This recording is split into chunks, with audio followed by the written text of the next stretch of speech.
everyone, to episode 1 of our Play Something New podcast. I'm Caleb. And I'm Jim. And we'll be coming to you bi-weekly from the comfort of our cozy little streaming room here at Millennium Games in Rochester, New York. We're talking about the latest goings on here at the store, from events to new releases to things we're personally excited about in the world of gaming. Yeah, when we're going to be also discussing things like, the board gaming, or not just board gaming, but gaming culture. We're going to hopefully be getting in some designers of things, just all things about just tabletop gaming.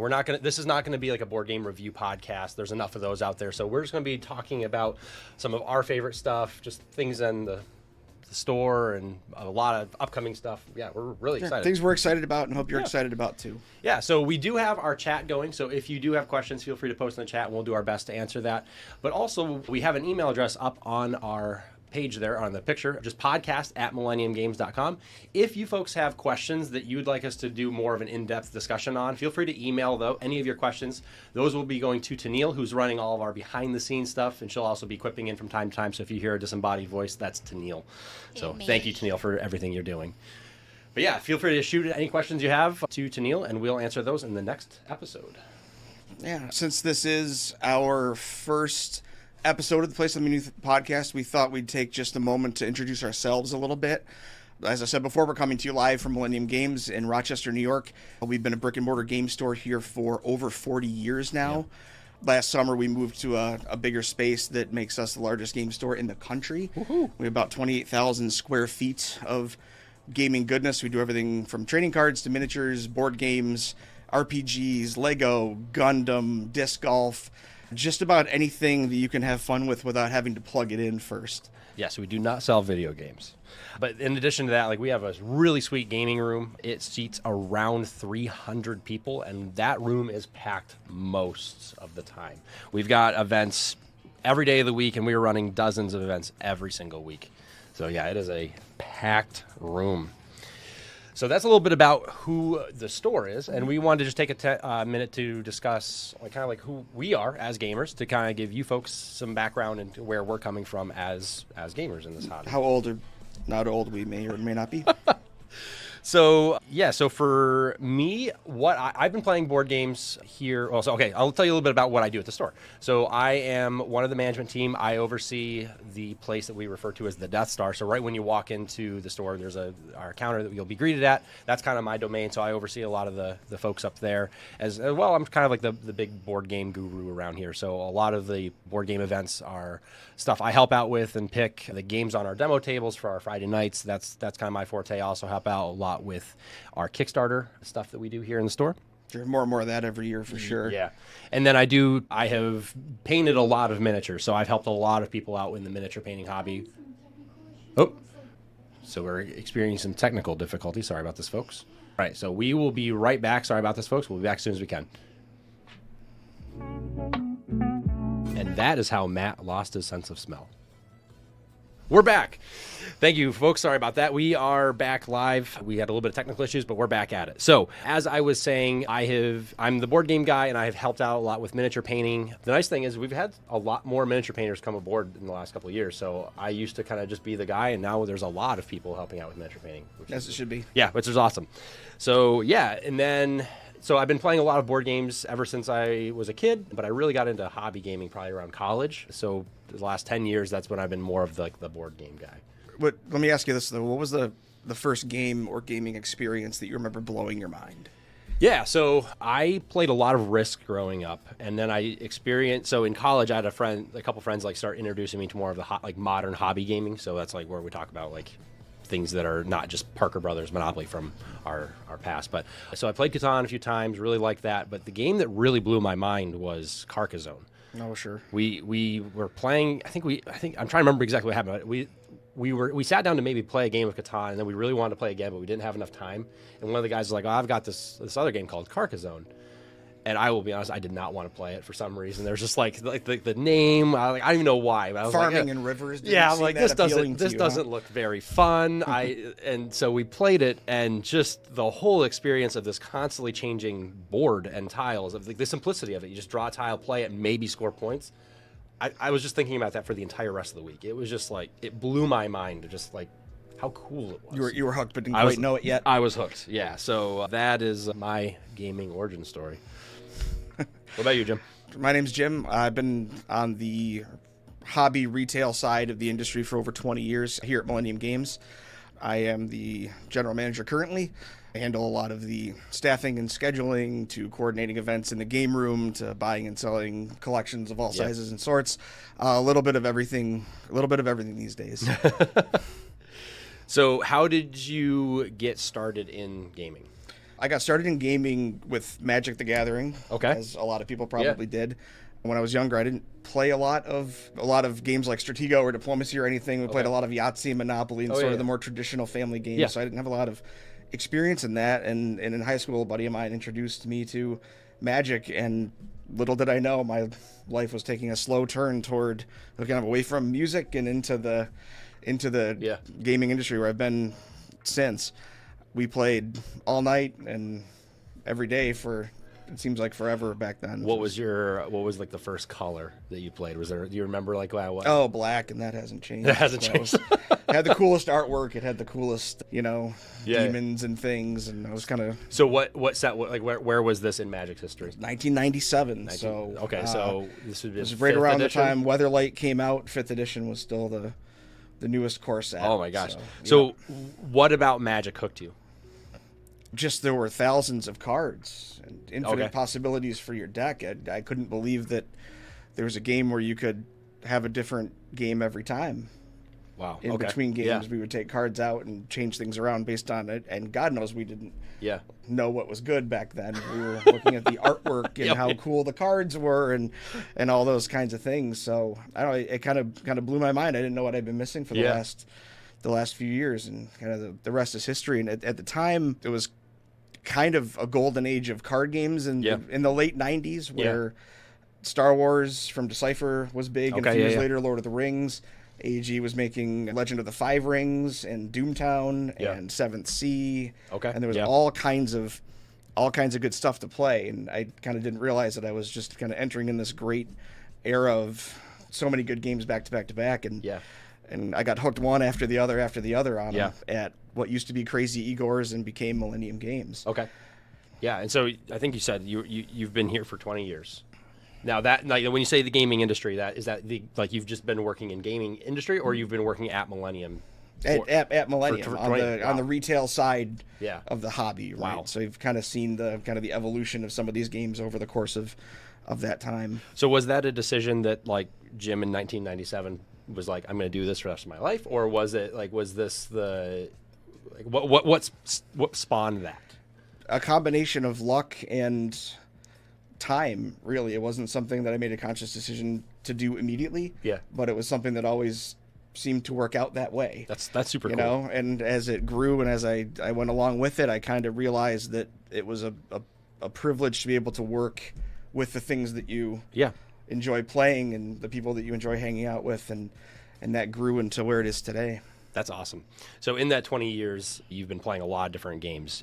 Has there been a certain style that kind of like always just jumps out to you that's kind of your favorite, or you always just gravitate towards? Like, what's your go? Do you have a go-to? Card games have always been kind of my first love since Magic. So whenever new card games come out, I'm kind of, I have to try them, right? And kind of remain a part of that. Board games became a big thing for me in the early 2000s as well. So that's something that hasn't stopped since then. Over the years, I've done a variety of miniatures games and role-playing and other things as well, but the board games and card games have kind of remained my go-tos. So after all this time. You asked me what was the first game that blew my mind. What was did you have a first board game that kind of did the same thing? Yeah, in the early 2000s, we began playing a lot of what kind of became known as Euro games. At the time, with some of the staff and the customers at the store years ago.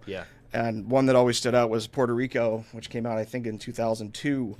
And that was the first board game where it was like, it was such a deep level of strategy compared to the things that I was used to playing. And it quickly developed into Puerto Rico and Kalis and Princess of Florence and some of these those are deeper games ones. Sure. And it became kind of a rite of passage if you were proficient at playing those games on any level.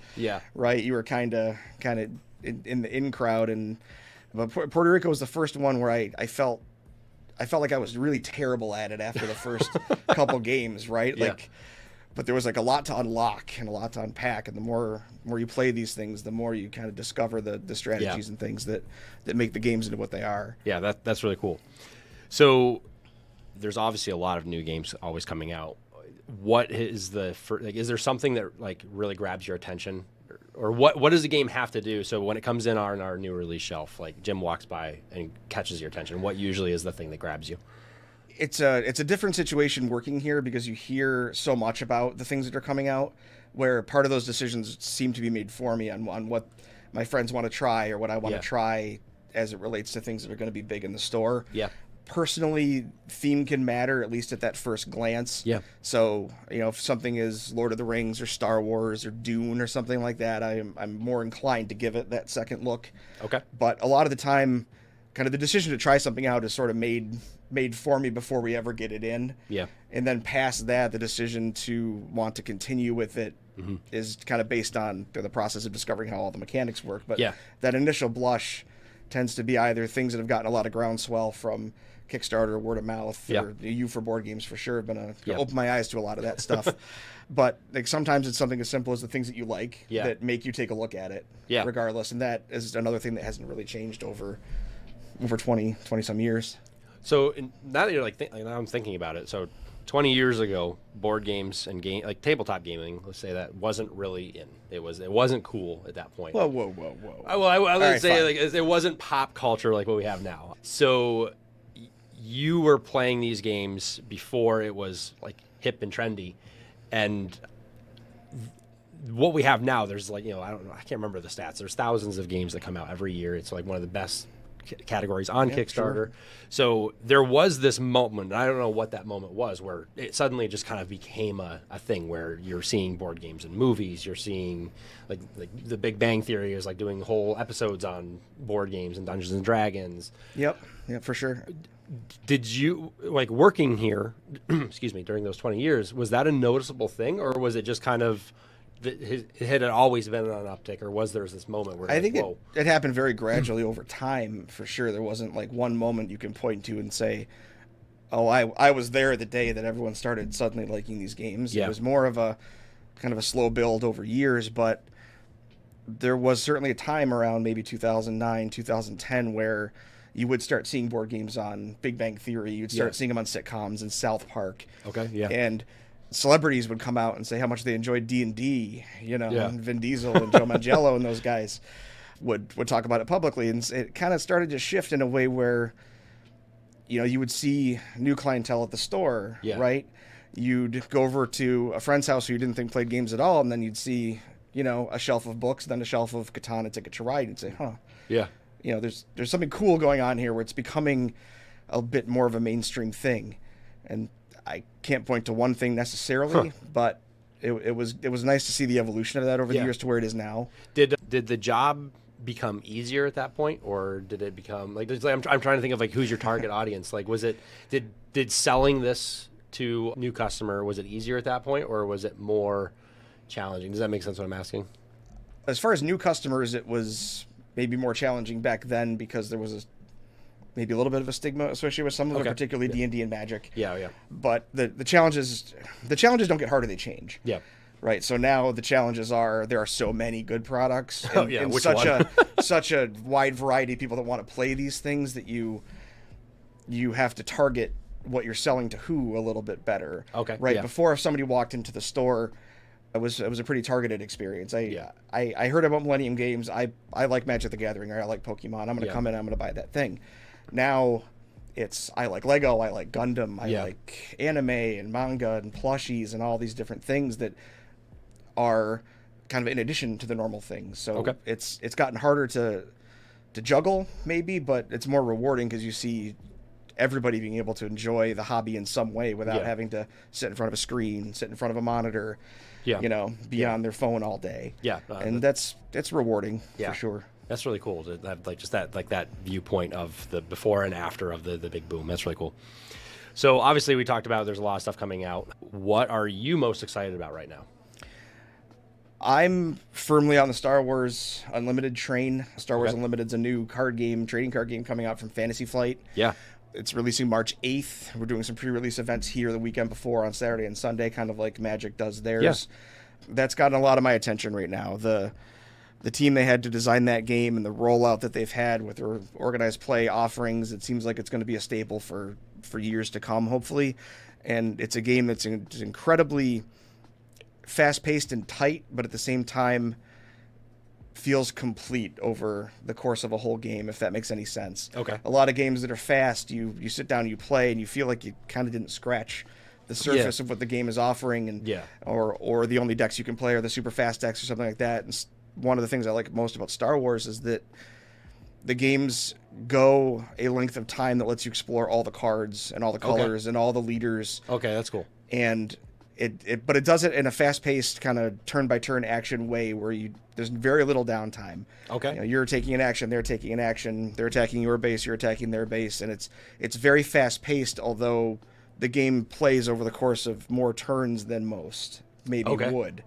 So it kind of hits that nice balance of games playing 15 or 20 minutes, but it feels like a kind of a complete experience over that amount of time. So is this one can you play, is it designed, I mean, I'm sure most like most trading card games are, it's like a one-on-one, but like can you play in a multiplayer format like you can with like Magic? Sure. When I say they have a robust organized play system that comes down to tournaments and tournaments that feed into each other, but also the sense that however you want to play the game, there is something for you. Okay. Right? Yep. So there's the fast-paced one-on-one, there's tournaments, there's casual, you can go all the way to the World Championships and all that, but also there are multiplayer formats. Okay. There's a format that is kind of reminiscent of Commander for Magic that's going to be multiplayer. You can play multiple leaders. So things that kind of change up the fundamentals of the game in a casual way. So I think it's going to hit on all those cylinders when it comes out. I'm pretty excited. It borrows some of the old mechanics from the Star Wars games of the past, particularly the ground and space arenas where you're always trying to attack your opponent's base and win the game, but the space guys fight the space guys, the ground guys fight the ground guys. So there's a little bit of additional strategy to when to deploy characters and where to put them. Yeah. Now, I never played that one. Is it the same design team, or is it a different? No, it's a completely fresh take. Very, very fast-paced, very action-oriented, interactive. The characters feel like the characters would feel, so it's very much on theme with what you remember about Star Wars, but the reason they call it Unlimited is because it takes all the eras and all the characters and all the movies and kind of piles them into a game that you can explore however you want to. So it's not just Vader versus Luke. You can play... No, yeah, you can play Vader versus Luke, or you can play Vader versus anyone else from any timeline in Star Wars. Is it a heroes versus villains style, or can you play two villains from the... There are designators for Imperial and Hero, for example, so your deck can't contain both of those things. Okay. Yeah. But as far as deck building, there's 4 colors, and those colors are interchangeable among both. Okay. You have a leader and a base. The goal is to kill your opponent's base, and you do that by attacking their characters and attacking their base directly. Okay. So there's a lot of deck building options available, and it feels like you can get a little creative. And the fact that it gets a little anachronistic with the Star Wars timeline, to me, is kind of cool because it doesn't lock you in to anything in particular. You can kind of explore, like, what would it be like if, Count Dooku fought Darth Vader, Yeah, okay. Yeah. Which I find kind of compelling after all this time of being a fan. That's cool. Yeah, I still need to sit down and play that one with you. I haven't checked that out. You said that's coming. The pre-release is the 2nd, March 2nd? Yeah, 2nd and 3rd. We're doing 2 on Saturday and 1 on Sunday. The pre-registration's up on the website. Cool. www.millenniumgames.com. If anybody's interested in checking that out.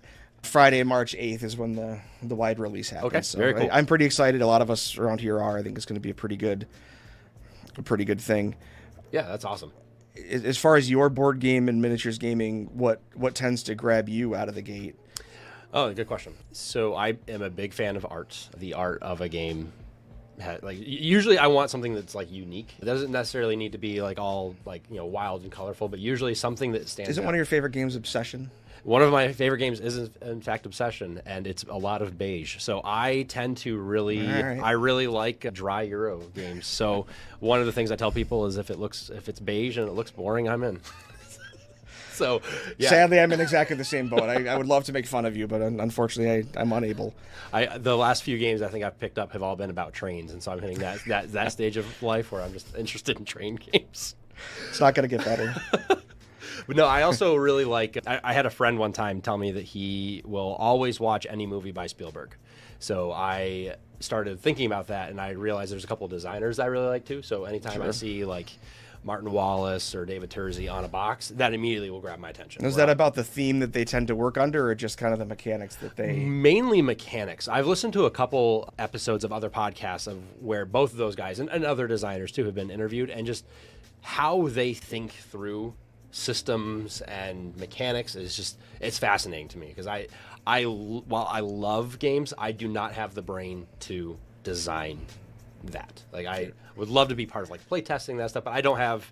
Give me a blank piece of paper, I can't come up with a game. But you can see the through lines, and Yeah. A David Terzi game has a kind of, if not theme, at least a kind of a little bit of format to it. Where you can say, yes, this is definitely it's something Terzi is game. Going to. He's going to make me think like I have never thought before. Martin Wallace is known for doing loans in video games, board games really well.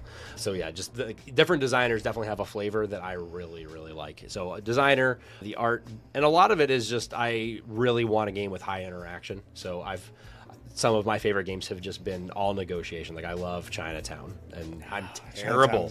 I'm terrible. Wonderful game. I have never won that game. I'm always in dead last in it, but I have like some of the best experience I've ever played just because of that high negotiation factor. Sure. So yeah, I really like those are usually the kind of things I go for. So one of the other things we want to talk about is in a lot of podcasts, you'll see something like ads. And so we kind of wanted to start doing some of our own ad space. So today, since it is Valentine's, we've got a recommendation, I think. Right? Oh, we sure do, Caleb. Yeah. Since it is Valentine's Day, we would highly recommend getting her what she really wants this Valentine's Day. And that is Bayonet and Musket Series, Volume 1. Banish all their fears. Wait, is that the Battles of Nirvinden in July 29th, 1693? It sure is, Caleb. That's right. And she will love the wacky adventures of the Duke of Marlborough as he leads his forces through the untamed wilds of Bavaria. So this Valentine's Day, remember, nothing says I love you like the War of Spanish Succession. Whew, it's getting a little warm in here. And I hope you're watching.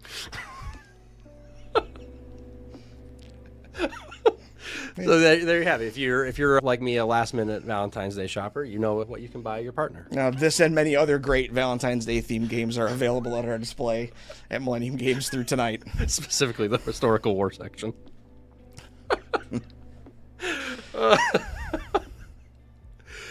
All right. So let's talk about the store moving into 2024. So we have been here have we hit 8 months yet, or 7 months? Where are we at? No, end of June. Yeah. So end of June. So we've been right here on that 8 month. Yeah. So we've been here. We've gotten a little settled into the new store. The new year started about 6 weeks ago. Mm-hmm. What are we excited about for 2024 at Millennium Games? I think there's a lot to be excited about in 2024, and that's not just Manager Jim saying that. I'm actually legitimately excited for a lot of things that are happening, both in the store and just as general releases for games, particularly trading card games. I think 2024 is shaping up to be one of the better trading card game years. Similar to what you're talking about, that golden year. Sure, exactly. Like when I was talking about the kind of that golden age in the late 90s, it kind of feels a little bit like that. You'd call it kind of like a silver age almost, if you want to, where over the last 6 or 7 months and well into 2024, there have been a lot of announcements and a lot of releases for card games that I think are going to shake things up a little bit and give everybody, regardless of your kind of gaming stripes, a little bit of something to be interested in. Yeah. Last year, there was a Kickstarter for a card game called Sorcery. So good. It is so good. Sorcery's a game that uses kind of a board game tactical layout with character movement and zones and locations. Grid-based movement. It's also kind of a love letter to 90s fantasy. Yeah. From the art to the style of the game to some of the language they use. They even went so far as to coordinate with some of the original Magic artists to get them back for original artwork for the game, just to make sure it felt like that kind of late 80s, 90s D&D style fantasy, which is a unique space to be in right now when everything's kind of sleek and some of it being AI generated these days. This is all just like matte paintings, old school artwork. The second set of that's Arthurian legend base, so that's going to be coming out probably in the spring. So we're definitely looking forward to that. Yeah. Lorcana obviously is doing quite well. The Disney card game that came out last year, despite some allocation issues, it really took off among collectors for sure. That's another really good one, especially if you're like a younger family wanting to try out TCGs. Sure, it hits on. It's one of those games that hits on every level. It's collectors for Disney. It's rules that are simple enough kids can understand them. Yeah. But a competitive scene maybe that's good enough where card game players would still want to kind of unpack what makes the decks good. Yeah. I already mentioned Star Wars. Super excited about that one. Kickstarter just went up for another TCG called Altered that's coming out, I believe, in the summer. That one's going to break some interesting ground too. It's a zone control based game. Beautiful, stylized, animated artwork. There's a QR code system for card ownership, which is definitely innovative. That's cool, yeah. And kind of going to lead to an online marketplace where you can like trade and sell things. We're all pretty excited about that one too. So honestly, it's kind of a great time to be into the card game hobby. There's a lot of things coming out that will pique your interest in some way for sure. Yeah. How are you feeling about the board game front? Is there anything in particular you've been playing lately or interested in? There's some fantastic stuff coming out. It because of the way shipping works with Kickstarter, like it almost feels like it goes in waves where there'll be like nothing released for a few months and all of a sudden all this new Kickstarter stuff comes out. Oh, sure. So it seems like everything I'm seeing from all the updates, we're kind of in that like this is now like a release window. There's some stuff coming up, but one I'm really excited about. In fact, actually, we just got into the store today. Is this game called Black Mold?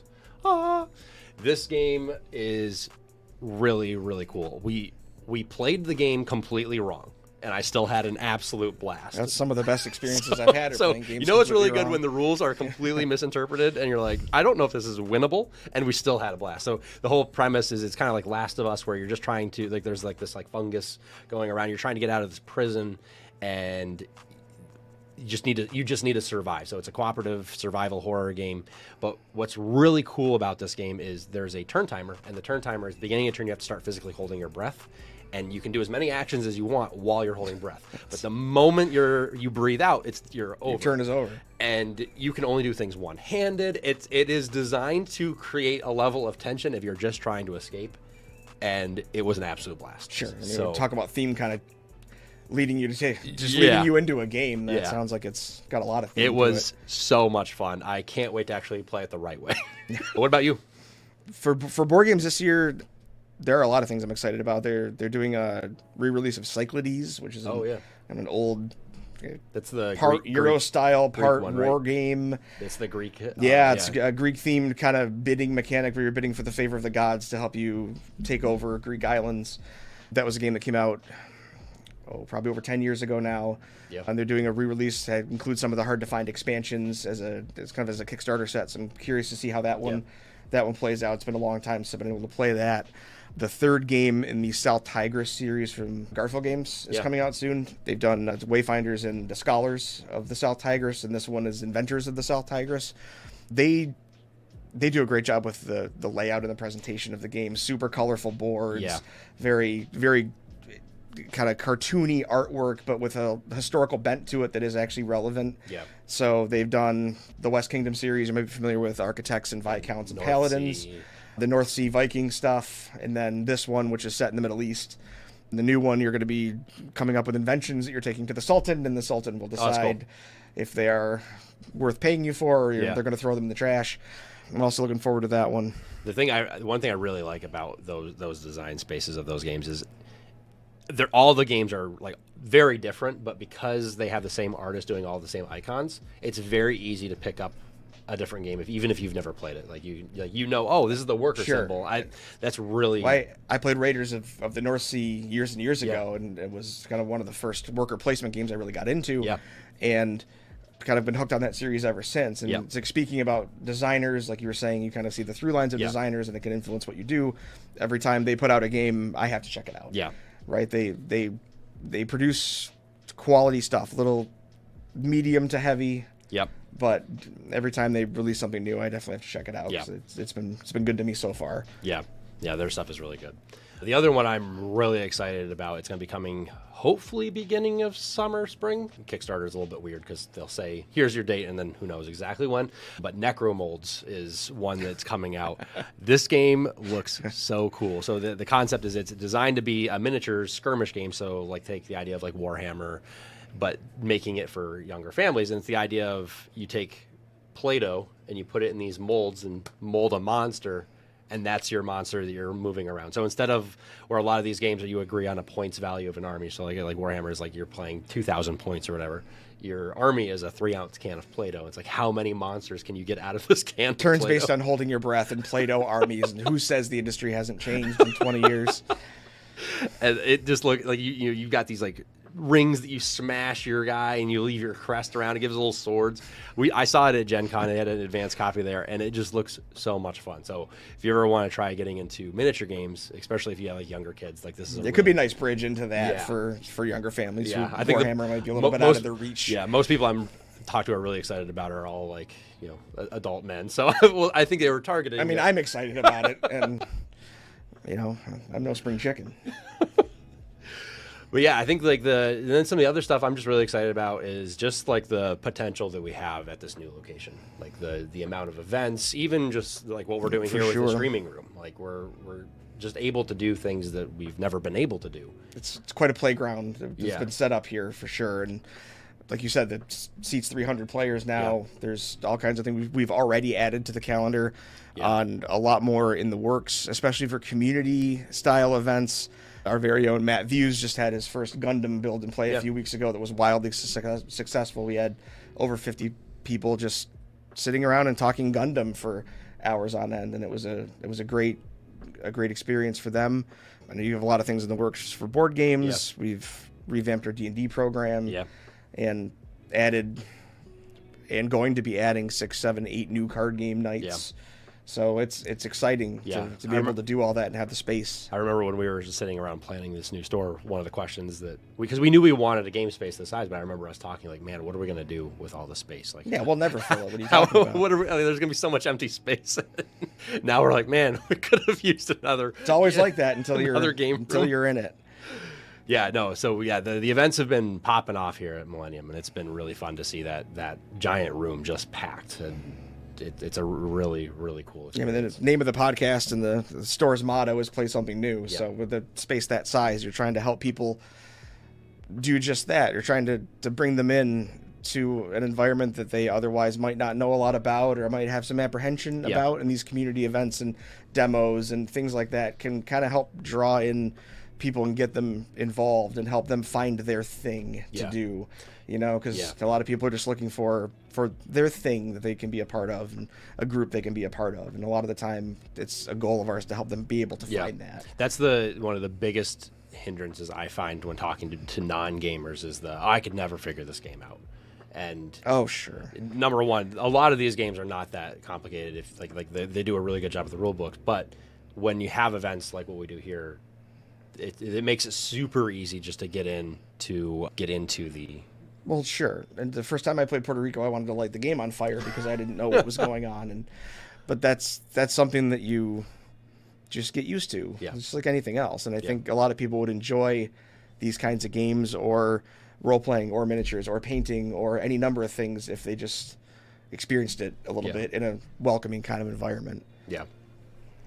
Well, I see it looks like we're getting some lag on the stream.